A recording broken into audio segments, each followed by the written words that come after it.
What's up guys, Houndish here, and today we're jumping in with another Destiny 2 video, this time rounding up Bungie's latest reveal for Edge of Fate, where they do indeed talk a bit more about actual Edge of Fate content, so we get a bit more of an idea about the campaign, the world on KEPLER, world tiers, and how this all plays into things like rewards. Additionally though, Bungie speak about a new activity that we'll get on KEPLER, various different quests, destination attunement for gear, and a handful of other things which we've definitely been anxious to hear about, so we'll talk about that. We also get the launch trailer for Edge of Fate, which actually positions the story in a bit more of an interesting light, I suppose, than what we've had so far. So there's all of that to discuss, and some additional information about the portal power and other elements which we'll get with the system changes. So if you guys enjoy the video, a rating below very much helps us on the channel, but now let's get into it. We should start by checking out the launch trailer for Edge of Fate, so here it is.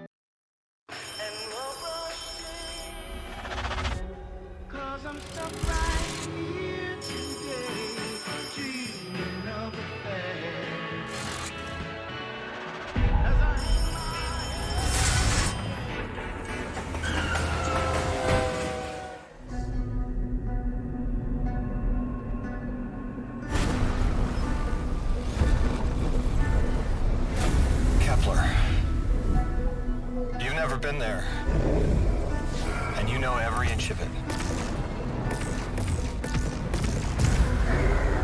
It's the farthest either of us have been from home, in distance or in time. You're gonna get a call, an invitation only you can answer, and you'll say yes. They arranged it so you would never say no. Choice is real. And every choice you make will lead you here.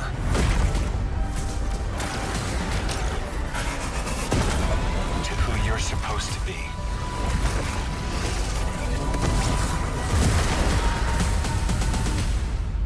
Eyes up, weapon.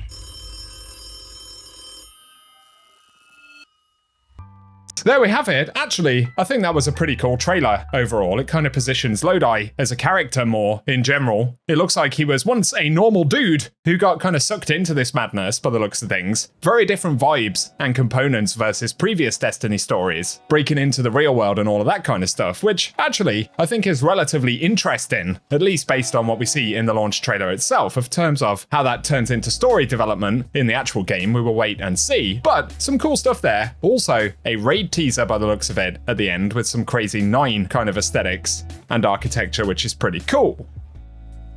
But moving on, Bungie started to speak about the campaigns. So they say, as always with the campaign, there will be a Brave and Legendary difficulty. These will be available initially, but once we've completed them, we can unlock the Fabled and Mythic variants, which do require higher power. And they say, they ultimately get quite difficult. There will also be specific quests associated with Mythic and Fabled that unlocks a variant of the KEPLER armor set that actually has a slightly different version of the set bonuses and a unique kind of cosmetic component. So that sounds cool, and they also added that free roam will feature sort of major encounters, high-value targets, and we'll be able to collect destination materials and convert them into ciphers at the world vendor, which actually allow us to unlock specific unique rewards linked to the destination. So this is going to be one of the core ways of getting KEPLER loot at various tiers. But there'll also be a zone on KEPLER, which will be featured on a daily basis for additional loot drops, and there'll be a daily focus that gives us various different objectives and options to directly purchase loot, which is pretty interesting. But there'll also be the ability to rerun the campaign and to visit the sort of free areas with different world tiers. So Robbie Stevens from Bungie said that tier 3, 4, and 5 loot linked to KEPLER can drop from the world tiers, and that includes free roam encounters and rerunning the campaign. And that we'll get destination attunement, so if you're after specific armor or weapons, we'll be able to attune to them and then get increased drop rates as we normally see. But additionally, on higher world tiers, they've said that throughout the destination there'll be secrets and mysteries, side paths, hidden rooms and routes, many of them found by using the new destination abilities, and that various side quests will unlock in different regions. So as we complete the regions as part of the core campaign, more quests will become available, and we'll have the option to either bash through the main missions, or we can take the side quest paths and complete those during the campaign run.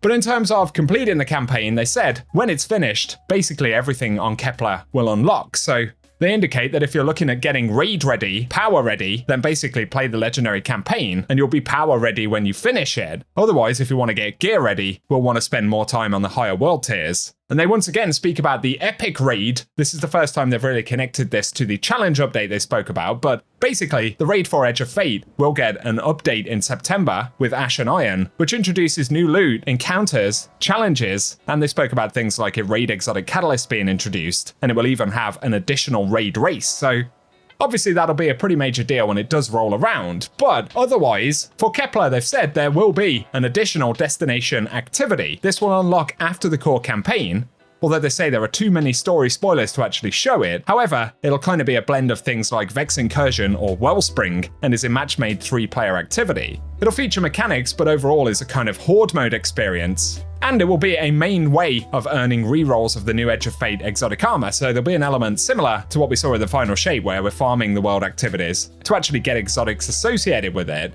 But this event will essentially be on a timer, kind of like the Vex one on Neomuna, but it will be signposted on the map as a sort of flashpoint for players to head to. So we don't get any more specifics or gameplay of all of these components. Generally a loose explanation of it. Obviously, Bungie didn't want to spoil a lot, but I would say it sounds interesting. They actually said this destination has some of the most depth they've ever put into a destination, which is interesting.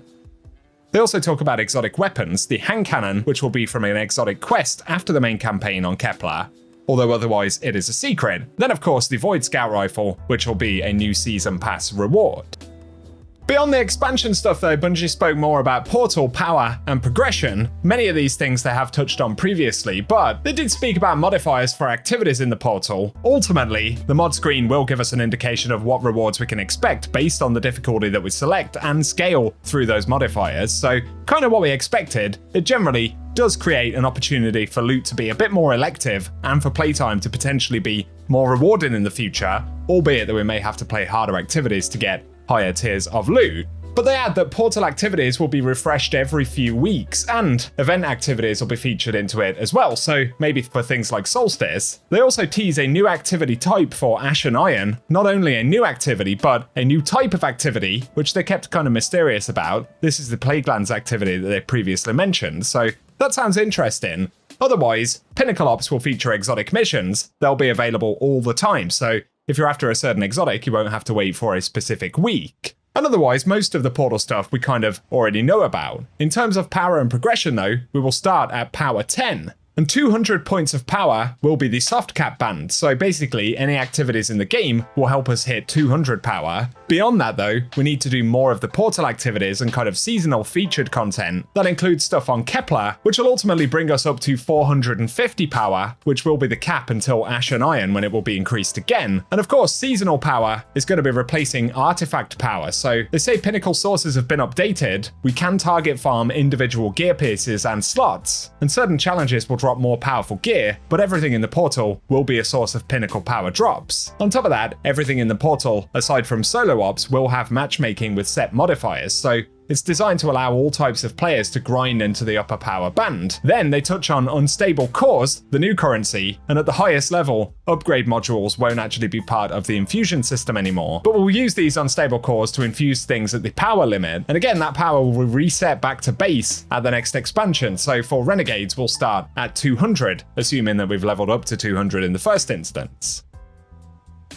They reiterate as well, we'll be able to play PvP all the way up to max power through the portal, so if you want to play Crucible only, you'll still be able to hit the maximum power. They also tease new unique Crucible and Trials armor sets. Plus they confirmed that Fireteam power is still a thing, so we can still pull or give power to Fireteam members, and that will help more players get higher tier loot. Otherwise, it's kind of what we've heard previously. They do, however, touch on the new seasonal hub, which will feature a weekly reward track and objectives that we can complete to actually power through that track. There'll be loads of different currencies, cores, and powerful drops that we can get on a weekly basis that will reset with each week reset. So That's interesting. There'll also be new currencies in there, which can actually be redeemed to earn higher tier loot from different vendors. So hopefully, by the sounds of it, higher tiers of loot and power in general will drop fairly plentifully. And here they talk about seasonal conquests, and this is kind of fixed power, fixed modifier activities that will drop high tiers of rewards. And they said Grandmaster and Ultimate conquests will drop tier 4 and 5 loot, so that's going to be a key way to actually get the higher tier rewards in the game, but we'll also earn Conqueror title progress for different seasons here as well. So Conqueror will no longer actually be linked specifically to Nightfalls or Strikes, but to various different activities that fall into this conquest category. Conqueror will be able to continue to be gilded and pick up where we left off, basically. So that's an interesting new component. Otherwise, they do say Guardian ranks will be resetting, so they're going to put everyone back down to Guardian rank 2. And I know there will be some mixed thoughts about this, as opposed to Bungie allowing us to progress beyond where we are right now. But they're rebuilding the objectives for Guardian ranks to focus on the portal, so playing various activities, changing modifiers, completing the conquests we just mentioned will be some of the key ways to actually gain Guardian ranks. They've said specifically there'll be no more expansion gates, requirements for raids or dungeons, but Guardian ranks will reflect more of your sort of seasonal achievements.